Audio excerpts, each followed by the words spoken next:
animés par l'Esprit de Dieu et on les bénit ce matin. Pendant ce temps de louange, j'avais une image que je vous partage. C'est l'image du tamis. Alors pour celles et ceux qui ne sauraient pas ce qu'est un tamis, c'est comme une forme de récipient qui permet de filtrer tout ce qui est superflu pour garder uniquement ce qui pourrait être plus lourd, ce qui a du poids. C'est utilisé notamment lorsqu'il y a la conquête de l'Ouest, les conquêtes de l'Ouest en français, pour rechercher l'or. Eh bien, on va mettre ça au tamis pour voir ce qui est précieux. Et j'avais le sentiment que pour plusieurs d'entre nous, plusieurs d'entre vous, il y avait une saison de secousse, une saison où les choses sont comme remuées, secouées. Et c'est comme si l'action de l'Esprit de Dieu venait pour filtrer tout ce qui a besoin de partir, afin de garder tout ce qui est précieux, tout ce qui a du poids. Et la secousse n'est jamais facile, elle n'est jamais agréable, mais c'est l'action de l'Esprit de Dieu dans nos vies, parfois dans des temps d'ébranlement, des temps pas confortables, afin que tout ce qui a du poids, tout ce qui est précieux demeure et reste. Et le Seigneur nous invite à ne pas repousser cette action de l'Esprit, mais à nous laisser interpeller parce qu'il veut nous révéler à travers ces temps où il va secouer le tamis de nos vies. Je crois que ce matin, nous avons vécu un temps particulièrement fort dans la présence de Dieu. C'est toujours fort dans la présence de Dieu. Mais il y a une intention de Dieu et j'aimerais que nous puissions vivre ce temps de partage dans la continuité de ce qui a été comme une direction pour nous ce matin, de proclamer la victoire de Dieu sur la mort. Proclamer la victoire de Dieu sur tout ce qui dans nos vies viendrait à vouloir nous nuire, tout ce qui dans nos vies voudrait nous retenir de l'action de Dieu, du projet de Dieu dans nos vies. Et le message que j'avais à cœur de partager avec vous ce matin, c'est le message de faire face à nos insécurités, faire face à l'intimidation. Faire face à tout ce qui viendrait à l'intérieur de nos vies et à l'extérieur de nos vies, nous paralyser, nous fragiliser, pour nous laisser dans une attitude de crainte, de peur, et nous empêcher de rentrer pleinement dans ce que Dieu veut. Faire face à ces insécurités, c'est un petit peu faire face à un géant. Et en introduction, je repensais à cet épisode bien connu, aussi des plus jeunes, de David qui va se retrouver devant ce Goliath, ce géant de 3 mètres. Et c'est un homme qui va venir finalement malmener tout un peuple. Et on voit que nous sommes là dans une séquence où un peuple entier va être comme apeuré, fragilisé, insécurisé au point où personne ne sait ce qu'il conviendrait de faire. Et voilà que arrive au devant de la scène ce jeune David qui, lui, parce qu'il connaît son Dieu, ne va pas se laisser insécurisé par la situation, mais il va se lever. Et puis il dira à ce géant, « Tu marches contre moi avec l'épée, la lance et le javelot, mais moi je marche contre toi au nom de l'Éternel Tout-Puissant, le Maître de l'univers, au nom de l'Éternel, le Dieu des armées, celui que tu as insulté. » Et pour la plupart d'entre nous, nous connaissons la suite de l'histoire. David, d'une fronde et d'un caillou, va mettre à terre ce géant parce qu'il marchera au nom de l'Éternel. Et j'aime cette séquence parce qu'elle m'interpelle par rapport au fait que lorsque nous connaissons l'Éternel, notre Dieu, le Dieu des armées, le Maître de l'univers, créateur du ciel et de la terre, lorsque nous sommes ancrés dans ce que nous savons être, la possibilité de notre Dieu de faire à travers nous ce que nous-mêmes nous ne viendrons pas à imaginer, alors nous pouvons aller de l'avant et terrasser le géant de l'insécurité, le géant de l'intimidation. Alors, vous me direz, ce sont des choses que nous avons déjà entendues, ce sont des choses que nous avons déjà rencontrées. Mais nous avons besoin de revisiter régulièrement le domaine de l'insécurité dans nos vies, le domaine de l'insécurité qui vient s'attacher à nous d'une manière particulière lorsqu'il y a une percée dans nos vies. J'ai remarqué et constaté qu'à chaque fois que l'Église est appelée à entrer dans une nouvelle saison, à chaque fois que tu es appelé par Dieu à entrer dans une nouvelle étape, il y a comme quelque chose qui se lève en toi ou tout autour de toi pour venir t'insécuriser et te rappeler des choses où tu te dirais presque, mais je ne comprends pas pourquoi elles sont encore là. Je ne comprends pas pourquoi c'est encore présent en moi ou tout autour de moi.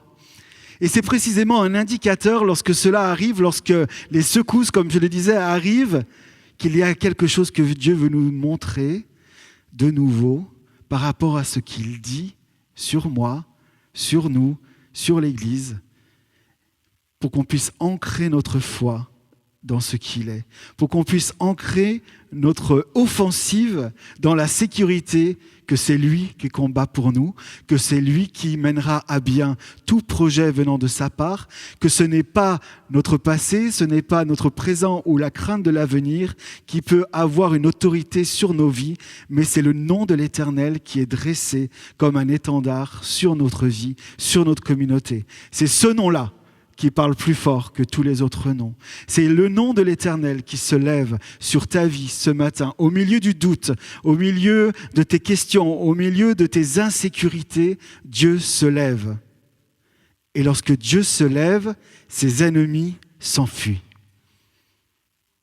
Alors je réfléchissais à cette notion d'insécurité et je me disais, l'intention de Dieu finalement pour chacune de nos vies, c'est que nous apprenions à régner avec lui dans la vie. Il y a un texte dans Romains 5 au verset 17 qui nous dit « Si par l'offense d'un seul, il est ici référence d'Adam, la mort a régné par lui seul, à plus forte raison, ceux qui reçoivent l'abondance de la grâce et du don de la justice régneront-ils dans la vie par Jésus-Christ lui seul. » Tu es appelé, nous sommes appelés à régner dans la vie. Quel que soit ton âge, tu es appelé à régner dans cette vie en Jésus-Christ, car tu as reçu l'abondance de la grâce et le don de la justice. Nous ne sommes pas simplement appelés à un règne éternel, quand bien même c'est toute une réalité dans le projet de Dieu pour nous en tant qu'Église, en tant qu'épouse de Christ, nous sommes appelés à ce règne éternel. Mais nous sommes appelés à régner ici et maintenant dans la réalité de cette vie en Jésus-Christ. Alors la question qui se pose, c'est à quoi sommes-nous appelés? Sur quoi sommes-nous appelés à régner? La première dimension, je dirais, du règne de Dieu dans nos vies, c'est avant tout précisément notre vie. Le premier gouvernement auquel nous sommes appelés à exercer, c'est le gouvernement sur nous-mêmes, en laissant l'Esprit de Dieu venir gouverner en moi. Tout à l'heure, nous chantions « Quand bien même tout s'écroulerait autour de moi, je sais que tu m'aimes. » Et en le chantant, je me disais, mais quand les choses sont secouées, le fait d'être ancré dans son amour, c'est aussi ça, régner. Mais nous mesurons aussi les difficultés qui sont attachées aux émotions que nous viendrions à éprouver lorsque les choses sont secouées.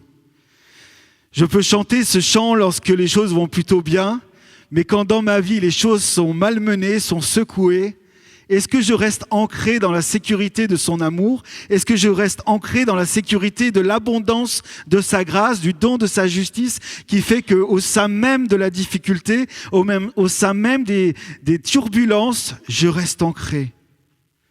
David nous disait en chantant « Rien ne me séparera de l'amour de Dieu ». C'est une réalité.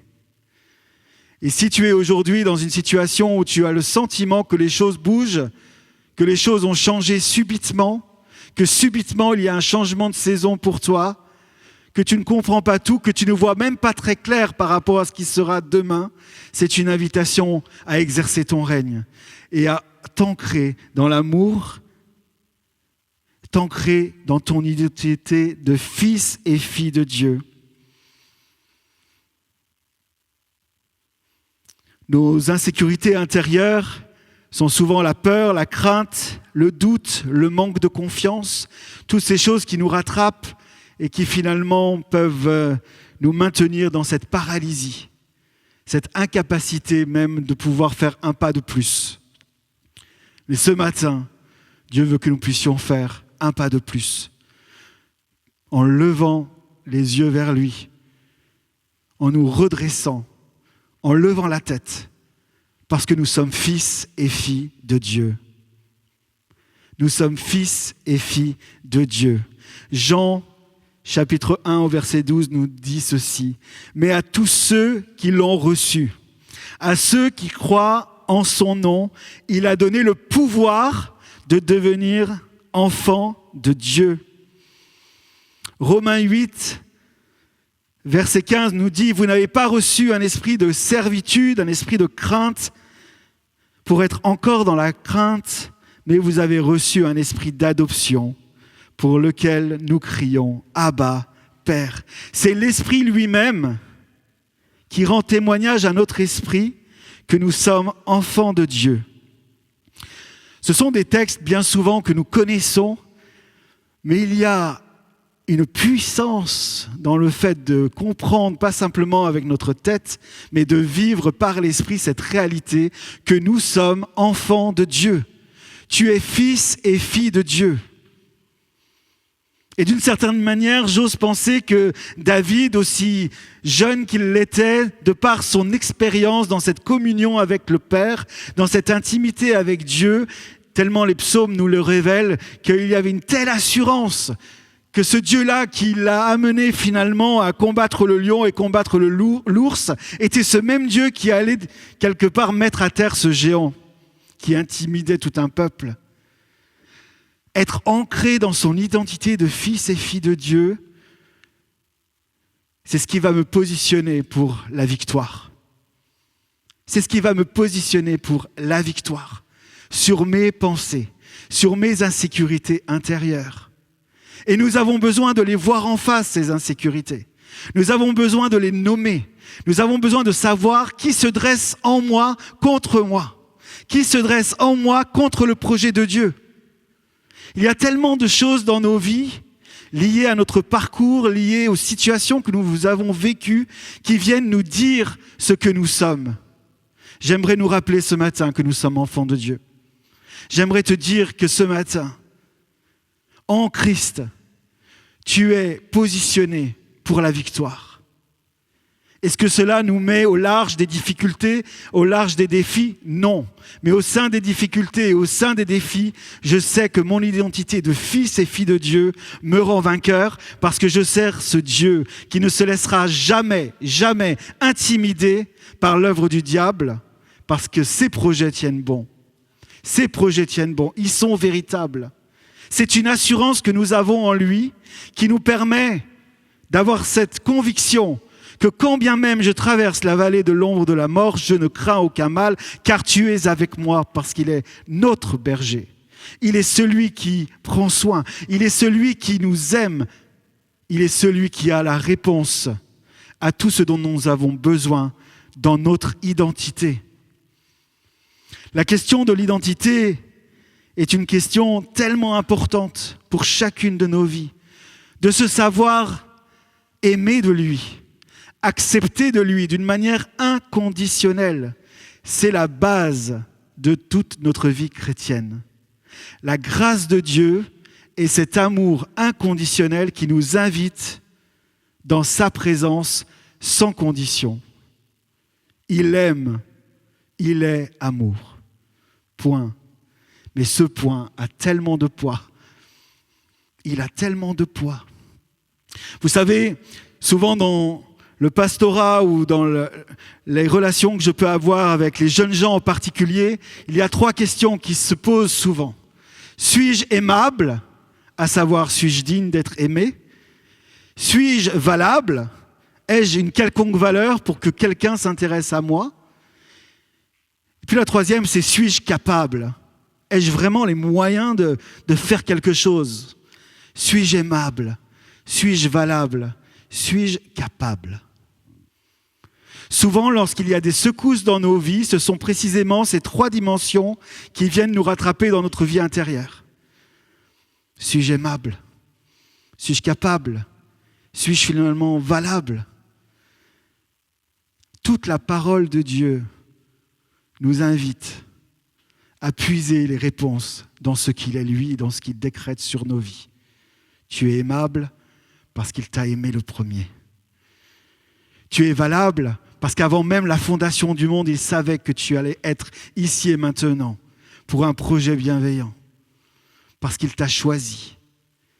Tu es capable parce que c'est lui en toi qui est bien capable de faire des choses qui dépassent au-delà tout ce que tu peux même imaginer pour toi-même. C'est lui qui te donne la capacité de faire.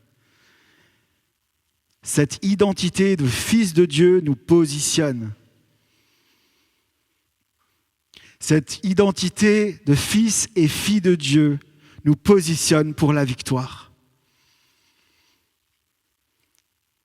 Lorsque nous laissons l'Esprit de Dieu venir à notre rencontre, comme ça a été dit, lorsque nous cessons de ramer par nous-mêmes pour essayer d'être aimables, pour essayer d'être valables, pour essayer d'être capables, c'est tellement la nature humaine en fait. On va essayer par nous-mêmes de ramer, puis on va ramer ensemble, on va essayer de se prouver les uns aux autres que je suis capable, valable, aimable. Reste avec moi s'il te plaît. Il y a tellement quelque chose en nous qui ressemble tellement à cet esprit orphelin qui a besoin de trouver l'adoption du Père. Lorsque Jésus vient dans nos vies, lorsque on rencontre le Père, il y a toute une œuvre de régénération, de renouvellement dans nos pensées. Et c'est magnifique. Mais nous avons besoin de régulièrement nous regarder dans le miroir afin de ne pas oublier ce que Dieu voit. C'est Jacques qui dit, il y a un texte qui dit que l'homme qui ne pratique pas ce qu'il entend est semblable à un homme qui se regarde dans le miroir et qui oublie.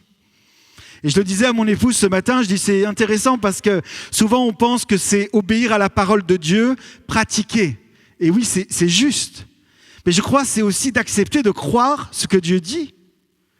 Si Dieu te dit, tu es aimable parce que je t'aime, tu es capable, tu es valable, et que tu te regardes dans le miroir et que tu l'accueilles, mais qu'à peine tu sors de ce miroir, tu commences à douter de l'amour de Dieu pour toi, tu commences à repartir dans tes pensées qui te tirent vers le bas. Se pourrait-il que nous ayons à ce moment-là besoin de revenir devant son miroir pour nous laisser éclairer à nouveau?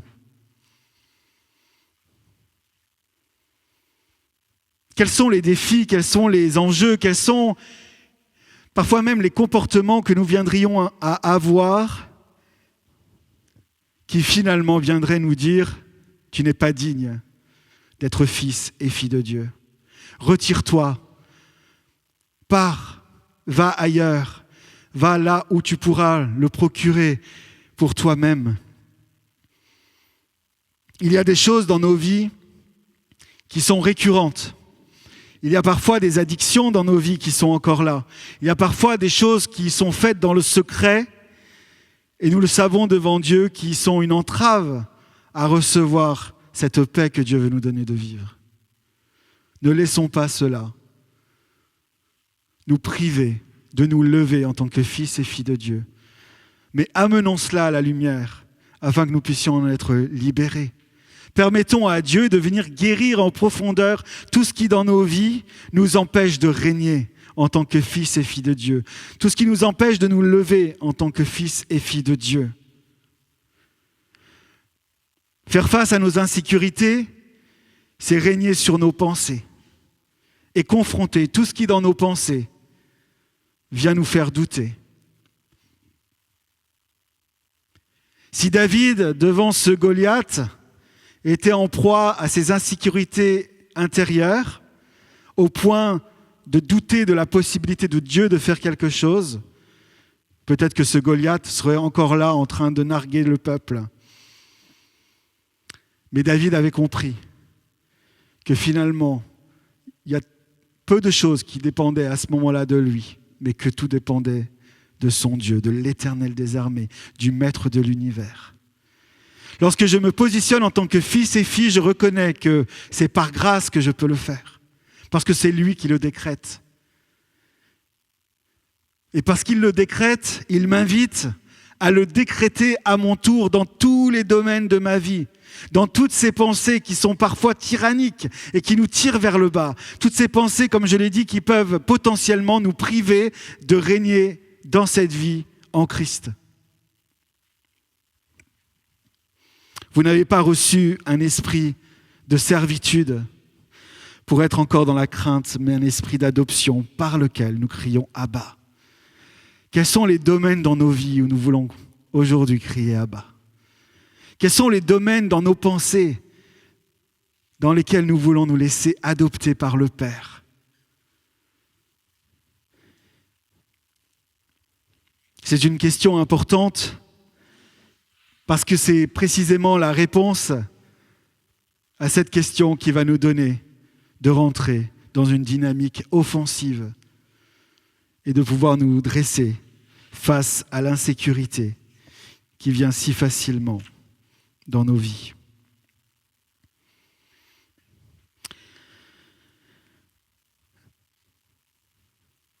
J'aime ce que Dieu fait parce que lorsqu'il nous donne de régner avec lui dans cette vie, il nous donne aussi de le faire ensemble. Et ça, c'est la beauté de la communion fraternelle, la beauté de l'Église. C'est que Dieu pourvoit aussi aux relations autour de nous afin de nous permettre d'apprendre à régner avec lui dans cette vie. Il n'y a pas de dimension individuelle sans la compréhension que nous sommes unis les uns aux autres et que nous avons besoin les uns des autres pour exercer ce règne, pour exercer cette autorité, pour exercer ce mandat des fils et filles de Dieu, de régner dans cette vie. Je vais laisser Roxane à présent partager sur cette notion de relation et puis on poursuivra ensemble après. Bonjour. Un peu de témoignage de ma part. En 1995, j'avais 19 ans. J'étais aux États-Unis, ma ville de naissance à Seattle. Et j'ai commencé un cours de disciple qui s'appelle Master's Commission. C'était dans mon église. Et là, j'ai commencé cette formation, disons, je ne sais pas, pourquoi j'ai fait vraiment, mais je n'ai pas un besoin. Je sentais quand même assez bien. Je n'ai pas besoin de changement forcément, je suis assez bien. Et c'est un peu drôle. Et après, mais je n'étais pas vraiment en face de qui j'étais, où j'étais vraiment, parce que j'avais énormément de souffrances, mais je les ai cachées. C'était vraiment enfui. Et j'ai remarqué plus qu'on s'éloigne de Dieu, plus qu'on se sent assez bien, des fois, on n'a pas besoin. Et après, pendant cette année, je vais à la rencontre de Dieu. Et Dieu me donne une vision qui m'a marquée depuis, qui me revient souvent, qui m'a montré où j'étais en fait. Et là, dans cette vision, me montre que je suis sur un lit et que je suis malade, comme un lit dans les hôpitaux. Et j'avais juste une perfusion qui était liée à Dieu, mais j'étais bien entourée des barrières envers les autres. Et que Dieu me disait, tu peux continuer comme ça, tu vas vivre, parce qu'on respire, je peux continuer à vivre comme ça, mais je suis quand même, je ne vais pas vivre pleinement si je n'ouvre pas ces barrières envers les uns les autres. C'est là où j'ai commencé à sentir ces insécurités, mais je ne sais pas comment faire en fait.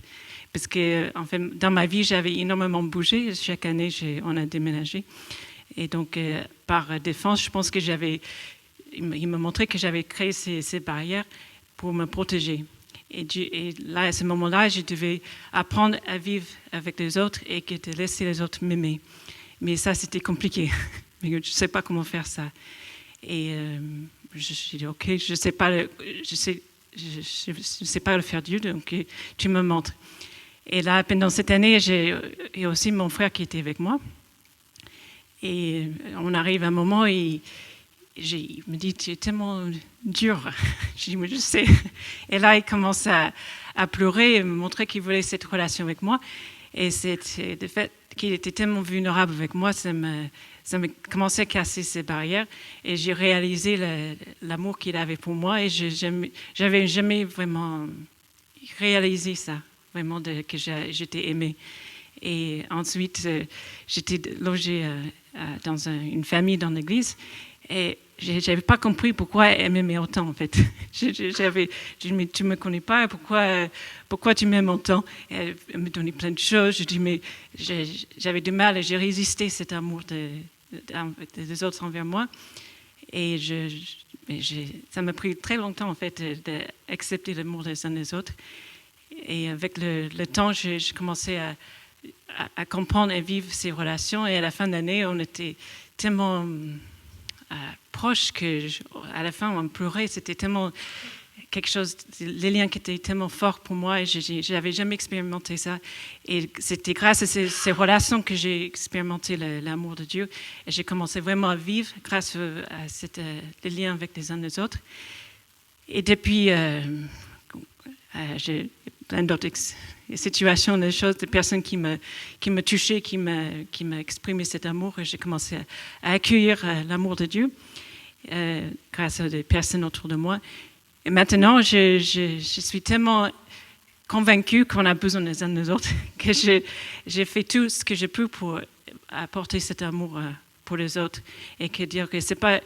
On sait que Dieu nous aime, mais il utilise des personnes pour aimer et de prendre soin. J'avais besoin des baumes, l'huile des uns des autres qui pouvaient m'apporter. Et donc, c'est ça que j'ai fait envers les autres. Si c'est mes enfants je suis là pour donner tout ce que je peux pour montrer que je suis là pour eux. Je passe beaucoup de temps avec des personnes dans l'église aussi, de créer ces liens, de montrer qu'on a besoin des uns des autres, on a besoin de créer ces liens.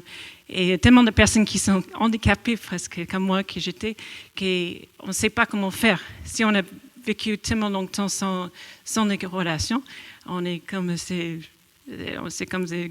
des géants, on ne sait pas comment faire.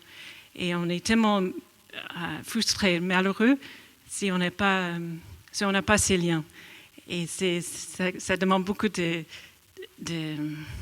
courage de créer ces liens des fois et de dire, OK, j'en ai besoin et de pouvoir ouvrir nos cœurs, d'être vulnérables, d'apporter des choses de laisser les autres entrer. Parce qu'on aime donner, mais laisser les autres entrer et de dire, je souffre. Ça, c'est difficile des fois. Et avec qui je peux dire ça? Et c'est ça qui est des fois difficile. OK, d'accord, oui, je peux le faire, mais avec qui? Et c'est là, on a besoin de cette sagesse de Dieu, sagesse des autres, et de savoir comment je peux exprimer ça avec les autres et de laisser les autres venir me guérir, de prendre soin de moi, et comment je peux être ça pour les autres aussi.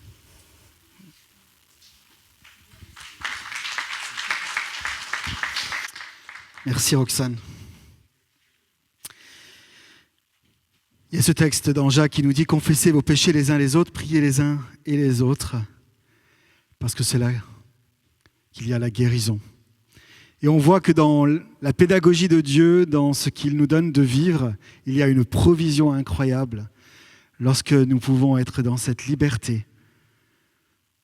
Comme Roxane l'a exprimé, parfois simplement d'exprimer son besoin devant Dieu, et puis avec quelques personnes qui sont là pour ça, qui peuvent cheminer à nos côtés pour nous dire « Tu ne sais pas comment aimer, tu ne sais pas si tu es aimé, eh bien je marche à tes côtés et ensemble, on va le découvrir. Ensemble, on va marcher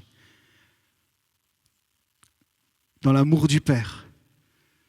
On va s'exercer à le découvrir ensemble parce que tu es fille de Dieu, parce que tu es fils de Dieu. » Et ça, c'est la réalité des communions fraternelles, de ce que Dieu suscite au sein de l'Église, afin que nous puissions croître en maturité, afin que nous puissions croître dans notre vie spirituelle. Mais tout commence dans l'amour. Tout se poursuit dans l'amour. Et tout se termine, même s'il n'y a jamais de fin. Tout se continue pour l'éternité dans l'amour. Ça, c'est la dimension de l'adoption. Être adopté par le Père, ça change tout. Ça change nos comportements, ça change notre regard, ça change notre positionnement. Et ça nous permet, face aux menaces, face à l'intimidation, face à tout ce qui vient à l'extérieur aussi de nos vies, cela nous permet d'être positionnés. Je poursuis ma lecture de Romains 8, cette fois-ci au verset 17, qui nous dit ceci. « Or, si nous sommes enfants, nous sommes aussi héritiers, héritiers de Dieu, co-héritiers de Christ, si toutefois nous souffrons avec lui, afin d'être aussi glorifiés avec lui. » Waouh! Nous sommes héritiers, nous sommes co-héritiers. Quelle grâce! C'est absolument incroyable, par l'Esprit de Dieu, d'avoir cette révélation que tout ce qui est à lui est à moi. Et que tout ce que le Père a, c'est pour toi. Et il veut que tu puisses t'en saisir. Il veut que je puisse m'en saisir. Il veut que je puisse entrer pleinement dans mon héritage. L'intention de Dieu pour toi, c'est que tu rentres pleinement dans ce à quoi il t'a appelé, dans ses projets préparés d'avance. Si Dieu t'a appelé à lui, c'est qu'il a un territoire pour toi. Et ce territoire, il veut que tu t'en saisisses. Ce domaine-là, il veut que tu t'en saisisses. Parce qu'il t'a conféré une autorité qui vient de lui, afin de marcher dans la sécurité de son amour, afin de prendre sur ce territoire tout ce qui t'appartient déjà. Dans un esprit de service, dans un esprit d'amour, Dieu nous envoie, Dieu nous équipe et Dieu pourvoit. Tout le défi dans notre marche chrétienne, c'est de laisser l'esprit d'adoption faire son travail pleinement en nous et visiter les endroits dans nos cœurs qui ont besoin d'être encore adoptés. Ça, c'est une grande, grande première étape. Mais ça ne finit pas là. La deuxième étape, c'est rentrer pleinement dans ton héritage. Parce que ce que Dieu a pour toi, il ne veut pas. Son cœur de père ne veut pas que tu puisses passer à côté de cela.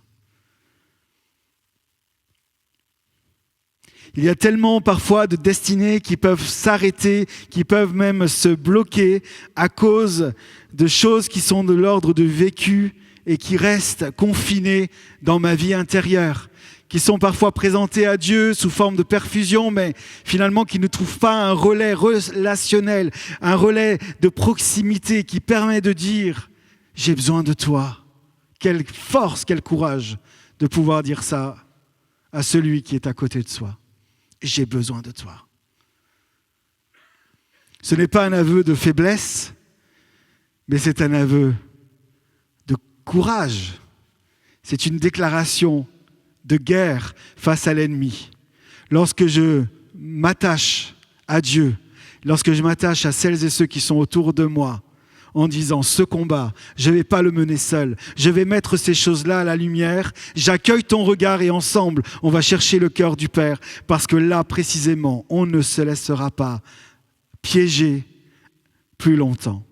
Je me lève dans cette réalité de la présence de Dieu, de sa provision à travers les vies qui sont autour de moi, pour aller et au nom de l'Éternel, prendre tout ce que Dieu a en réserve pour nous. Tu es appelé à entrer dans les projets de Dieu pour toi.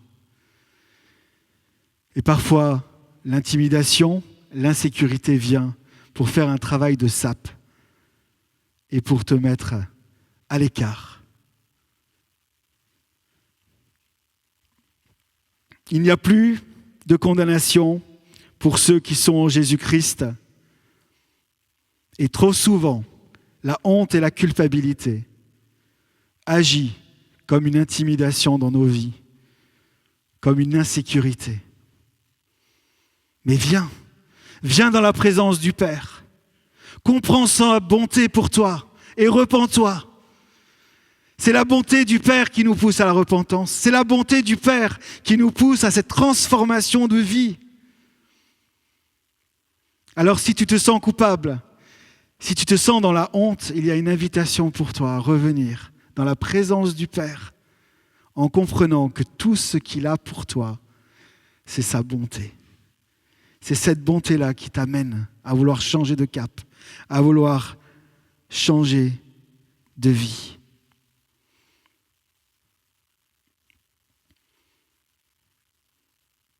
Notre Père qui es aux cieux, que ton nom soit sanctifié, que ton règne vienne, que ta volonté soit faite. Notre Père. Qui peut dire notre Père si ce n'est des enfants? Vous savez, j'ai bien souvent réalisé, pris conscience que dans ma vie, je me comportais davantage en mendiant qu'en fils légitime.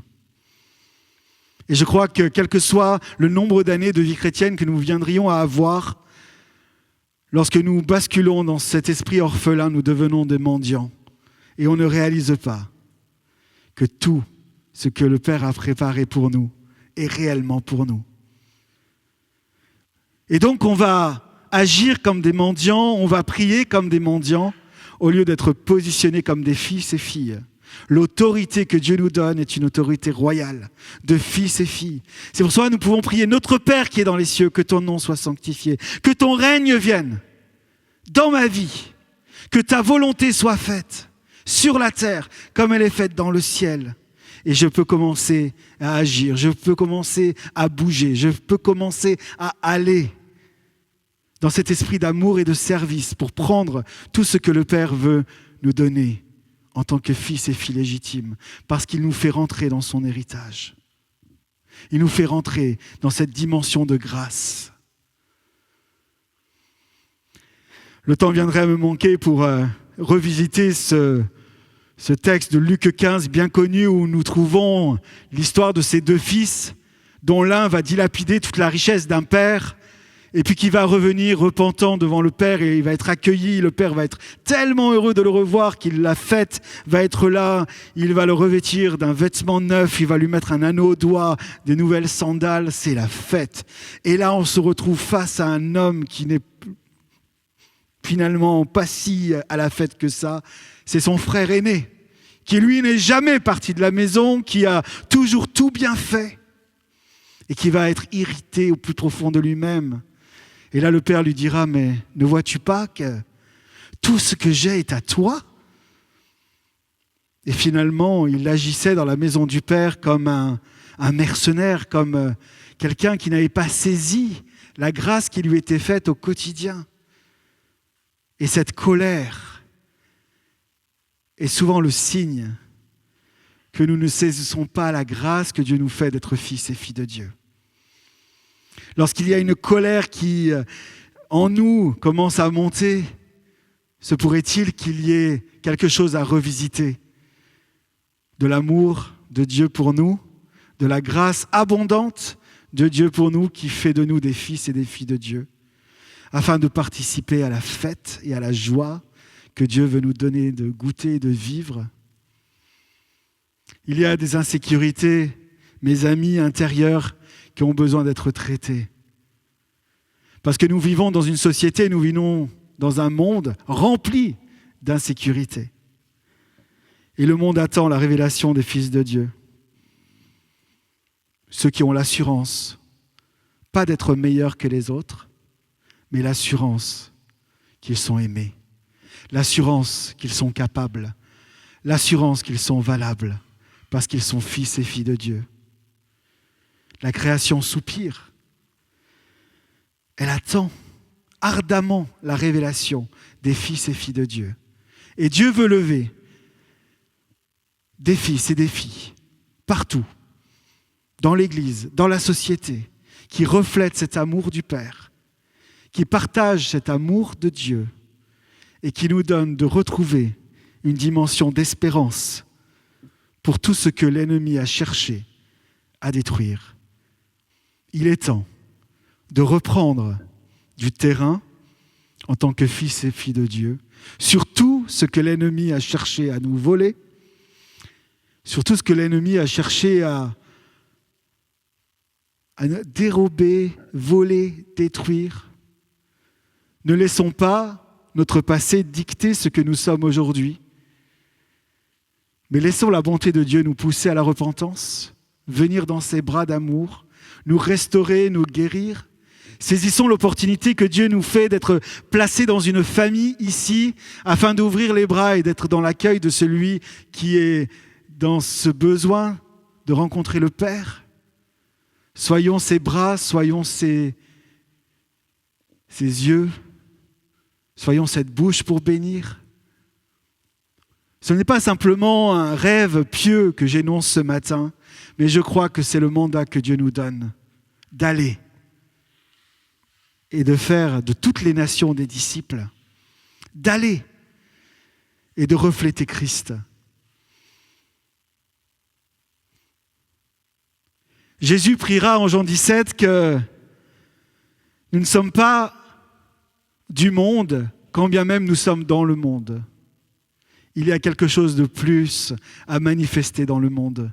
La vision que nous portons du royaume de Dieu, c'est que Dieu nous place dans le monde pour manifester l'amour du Père, pour transformer les structures, transformer les lieux, transformer les quartiers, en croyant que ce que Dieu dit que je suis, c'est vrai.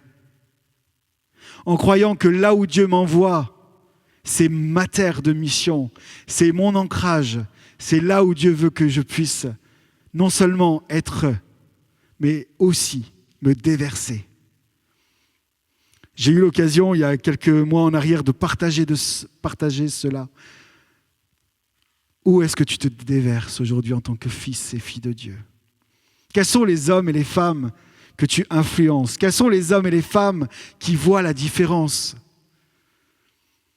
Et bien souvent, nous n'en sommes pas conscients, et c'est ça qui est beau, mais tu brilles. En tant que fils et fille de Dieu, tu brilles. Et j'aimerais conclure avec ce texte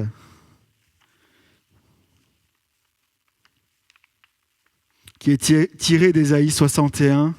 C'est Jésus qui le dira dans Luc 4. C'est un texte que nous pouvons aujourd'hui nous approprier en tant que fils et filles de Dieu. L'Esprit du Seigneur est sur moi, parce qu'il m'a oint pour annoncer une bonne nouvelle aux pauvres. Il m'a envoyé pour guérir ceux qui ont le cœur brisé, pour proclamer aux captifs la délivrance et aux aveugles le recouvrement de la vue, pour renvoyer libres les opprimés, pour proclamer une année de grâce du Seigneur.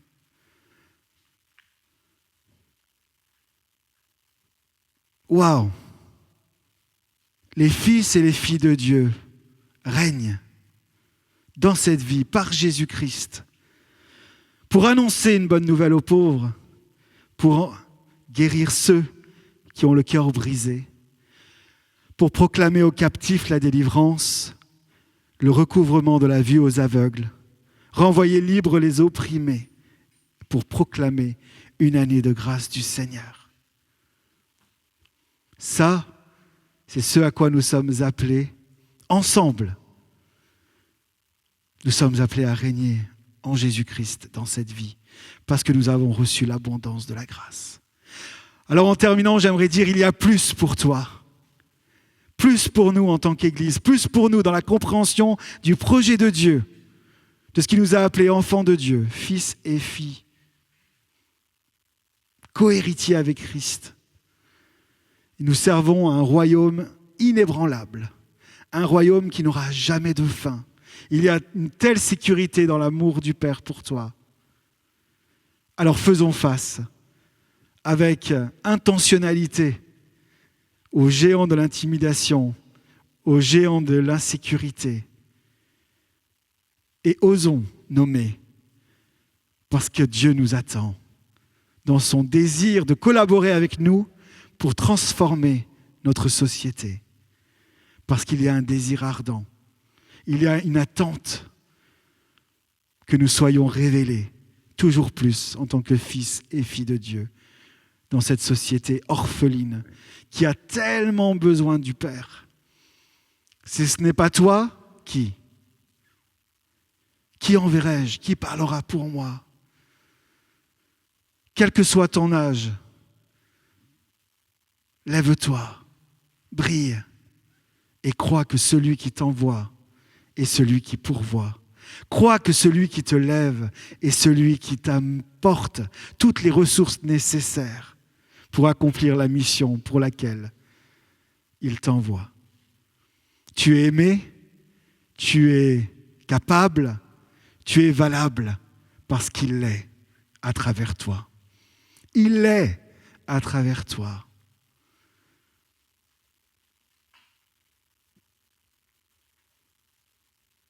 Fortifie-toi, prends courage.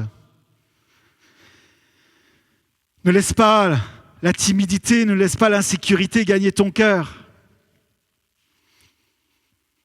Parce que je t'ai donné un esprit de sagesse et de force, afin que tu parles, afin que tu aimes, afin que tu libères la vie qui vient d'en haut, partout où tu es.